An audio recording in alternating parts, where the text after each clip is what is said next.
Now if you're into history like I am, you might be scratching your head wondering, wait, Hitler had a brother-in-law? Didn't Hitler just have a mistress? And you would have a point. But hold on, there's more to this story. Let me explain. This is the story of Hermann Fegelein, who Albert Speer famously called one of the most disgusting people in Hitler's inner circle. But who was this guy? For starters, his full name was Hans Otto Georg Hermann Fegelein. Quite a mouthful, huh? He was to marry Eva Braum's sister Gretel, which basically made him Hitler's brother-in-law, at least in Hitler's eyes. And Fegelein would eventually become a major headache for Hitler himself. Now legally this status would only become official after Fegelein's own death. Fegelein was executed on Hitler's orders just before Hitler married his long-term mistress and Fegelein's sister-in-law Eva Braum in a dramatic marriage-turned-suicide pact. That's some really bad timing. Talking about timing, stick to the end and get the ultimate Nazi plot twist to this story. But first let's dig deeper into who this Fegelein guy really was and how he found his way into Hitler's inner circle. First off, Fegelein was a cynical opportunist, climbing the ranks of the SS from 1933 to 1944, receiving 10 promotions along the way. He ended up as one of the highest ranking commanders in the Nazi SS, rubbing elbows and being protected by the top man, Heinrich Himmler himself. Himmler was actually directly behind some of Fegelein's later promotions, even though Fegelein never even attended officer school. Talk about connections, right? In 1937, Himmler appointed Fegelein leader of the new SS riding school in Munich. That, surprise, surprise, was to be hosted out of the stud farm of Fegelein's father. It's nice to have good friends. Himmler was interested in cavalry as it was still associated with the noble families of Germany, people he wanted as allies as part of his own internal Nazi empire building. Dashing cavalryman Fegelein was just the type that Hitler thought he could use and control. When the war kicked off with Poland, Fegelein found himself in charge of the SS Totenkopf Reiterstandarte, or Death's Head Horse Regiment. Sounds innocent, doesn't it? With such a dangerously sounding name, surely these brave young Nazis were poised to go and cover themselves in the glory of victorious battles as the war got underway. Well, of course not. You already know where this is going. As cavalry was now mostly outdated for frontline roles, these units were mostly used for security and supposed anti-partisan missions behind the front lines. As a ruthless Nazi, Fegelein understood well that his success would be measured in piles of corpses he could somehow claim were associated with partisan activity or just having any Jewish connections, for example. Fegelein and his gang now got started in occupied Poland, being responsible for the deaths of around 1,700 Poles and Jews. Many of these victims were from the cultural and political elite, who were seen as threats to Nazi hegemony. Blindfolded, they were led to mass graves and machine-gunned down. Some poor souls were even buried alive. And Fegelein had the nerve to describe the action of his men as clean and decent in his reports. Talk about delusional. It was now abundantly clear there was nothing Fegelein wouldn't do to pursue his rise up the ladder. Of course, Fegelein's atrocities didn't stop here. Next, he got busy with all sorts of murderous activities to get his hands on stolen luxury goods, which he sent back home to Germany. And let's not forget his affair with a Polish Catholic woman, whom he forced to have an abortion. Himmler swept all this under the rug, protecting his buddy Fegelein from any consequences, despite even other Nazis taking notice and being appalled, or probably just jealous. But Fegelein's thirst for blood still wasn't quenched. He was just getting started. When the war with the Soviet Union broke out, his regiment was pulled back from the front by Hitler after just a few rather unsuccessful hours of uneventful combat. No, Himmler didn't want the army using his precious SS troops for actual fighting. God forbid that these brave lads should meet an enemy that could actually fight back. Fegelein, of course, exaggerated his accomplishments and was duly rewarded with medals and honors. Instead, his regiment again got busy with finding and massacring Jews in the Pripyat marshes in today's Belarus. Men, women, and children.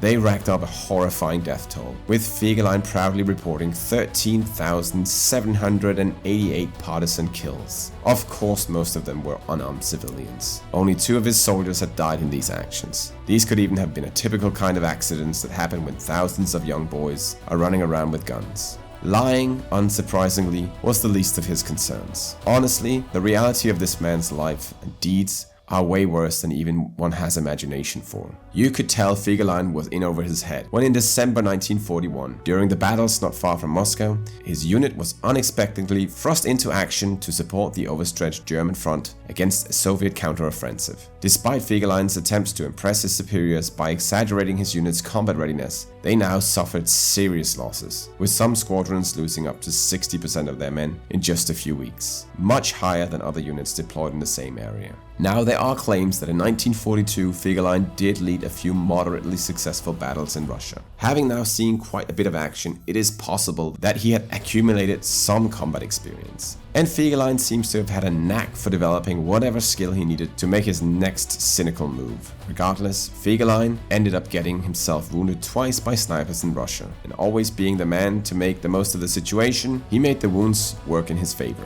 earning himself even more medals and promotion. This eventually landed him at the Führer's headquarters as the top SS liaison officer in January 1944.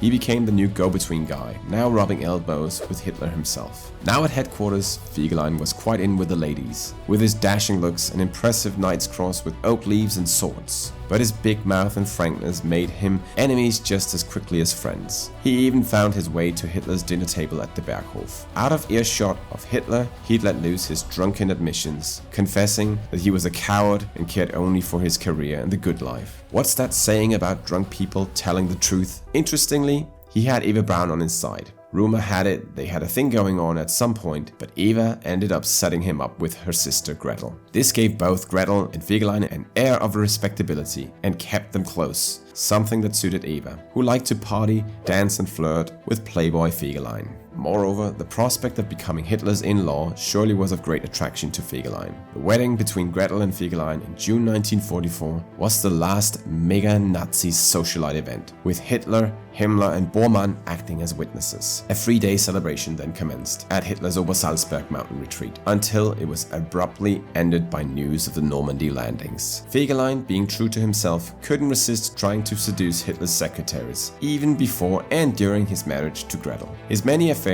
was an extremely dangerous game, as Hitler actually liked and respected Gretel for her help discreetly facilitating his own secret affair with her sister Eva. But it wouldn't be his womanizing that would get him killed in the end. Now he was put in charge of finding the guilty members of the July 20th bomb plot on Hitler's life. With Fegelein wounded in the incident, his loyalty was unquestionable. He went to extreme lengths to track down and execute those involved, showing off photos of the hanged men as if they were his trophies. As the war neared its end, Fegelein remained close to Hitler in the Führerbunker in Berlin. But when it became clear that Hitler wasn't going to escape, Fegelein tried to flee on the 27th of April without permission. Enraged, Hitler sent out a search party to find him and bring him back. Fegelein was found in bed, completely drugged out of his mind, with his mistress, a Czech spy, and was brought back to the bunker, where he was then court-martialed. During this procedure, Fegelein was still so intoxicated that he cried, vomited, and urinated all over the floor. The judge concluded Fegelein was in no condition to stand trial. Meanwhile, Eva Braum was pleading to have Hitler spare the life of her brother-in-law. Hitler may have shortly relented until he got news of Himmler's betrayal the next day. As an SS man, Fegelein was used as a convenient scapegoat. And just like that, Fegelein's ruthless life came to an end, fittingly killed on Hitler's orders just a single day before Hitler would take his own life. Justice, some might say, for a man who lived his life in the most despicable of manners. Or was it? Was there another plot twist to the awful life of Hermann Fegelein?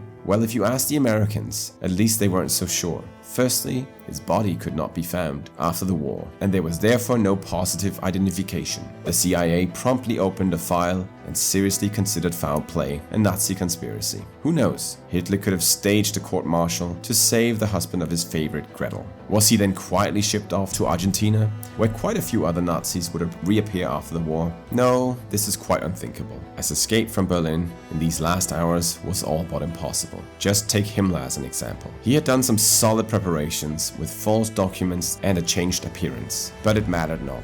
Himmler had been quickly found and captured, still in the northern parts of Germany. And what then became of Gretel? She would give birth to their daughter the next week, on May the 5th, and would eventually marry again. She only died in 1987, aged 72.